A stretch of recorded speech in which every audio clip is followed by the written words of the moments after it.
போல் ஒரு கொஞ்சம் புரட்சிகரமாக சிந்தனை பண்ணுறவையன். அவரை மாதிரி ஒரு முற்போக்கு சிந்தனையாளர் இவனும். அவன் கல்யாணத்தை பற்றி யோசிக்கும் பொழுது இந்த வரதட்சணை வாங்கலாம் இருக்குல்ல பார்த்தீங்களா, அதெல்லாம் அவனுக்கு பிடிக்காத விஷயம். பொண்ணு வீட்லேயும் வாங்குறதும் சரி தப்பு, மாப்பிள்ளை வீட்லேயும் வாங்குறது தப்பு அப்படின்னு நினைக்கிற ஒரு மனப்பான்மையில் அவன் அந்த கருத்து உள்ளவன். அப்படி இருக்கும் பொழுது இப்படி ஒரு கருத்தை அவன் சொல்கிறான். அது என்னவா கருத்துன்னு கேட்டு பாருங்கள். கல்யாணம் பண்ணா மணமக்கள் சந்தோஷமாக வாழணும். அதை விட்டுட்டு வரதட்சணை வாங்கிறது, அதில் பிரச்சனைகள் இதெல்லாம் சந்திக்கிறதுக்கு பார்த்தீங்களா, ரொம்பவும் அது குடும்பத்தில் ஒரு சுமூகமான சூழ்நிலை இல்லாமல் ஒரு மனசுக்குள்ளே எல்லாருமே ஒரு குழப்பமான சூழ்நிலை இருப்பாங்க.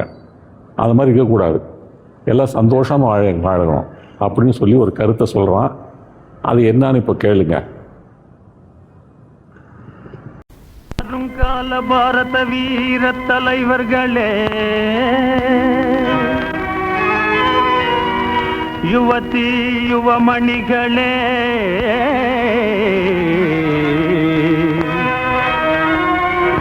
சுயானுபவத்தினாலே நான் சொல்வது பொன்மொழிதே.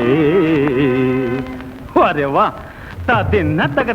தாங்கிறதுக்கு மாலை சூட்டிக் கொண்டு வீட்டை பார்த்து கொண்டு வாழ்வினில் இன்பம் அடைவீரே, யாவதும் சுகம் பெற நினைப்பீரே, தமிழ் காவிய படகினில் செல்வீரே.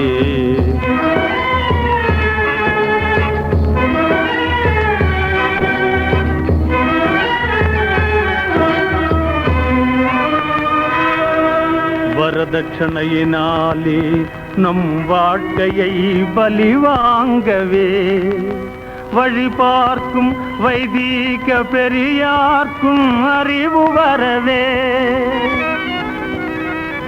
நாட்டிலும் நகரிலும் தேசங்களிலும் நம் பேரை வாட்டிக் கொண்டே பிரஜைகள் சுகம் பெறவே, தாங்கிறதுக்கு பொன்னும் ஒளி போல் பூவும் மனம் போல் பூதல மேல் வாழ்வீர் தராம்பம். பொன்னும் ஒளி போல் பூவும் மனம் போல் பூதல மேல் வாழ்வீர். கண்ணும் இமை போல் தம்பதிகள் தினம் கர்ப்ப செல்வங்களை காத்திடுவீர். கண்ணும் இமை போல் தம்பதிகள் தினம் கர்ப்ப செல்வங்களை காத்திடுவீர். மாலை தூட்டிக் கொண்டு மணமாலை சூட்டிக் கொண்டு வீட்டை பார்த்து கொண்டு வாழ்வினில் இன்பம் அடைவீரே, யாவதும் சுகம் பெற நினைப்பீரே, தமிழ் காவிய படகினில் செல்வீரே.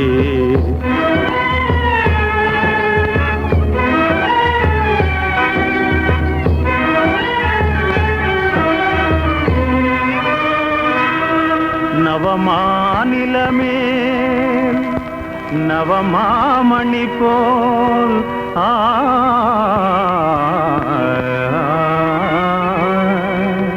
நவஜீவனமே நடத்திடுவீர். நவமாநிலமேல் நவமாமணி போல் நவஜீவனமே நடத்திடுவீர். வண்ணம் பாடும் கவி எண்ணமீரவே வானம் பாடி போல் வாழ்ந்திடுவீர். வண்ணம் பாடும் கவி எண்ணமீரவே வானம் பாடி போல் வாழ்ந்திடுவீர். மாலை சூட்டிக் கொண்டு மணமாலை சூட்டிக் கொண்டு வீட்டை பார்த்து கொண்டு வாழ்வினில் இன்பம் அடைவீரே, யாவதும் சுகம் பெற நினைப்பீரே, தமிழ் காவிய படகினில் செல்வீரே. தமிழ் காவிய படகினில் செல்வீரே.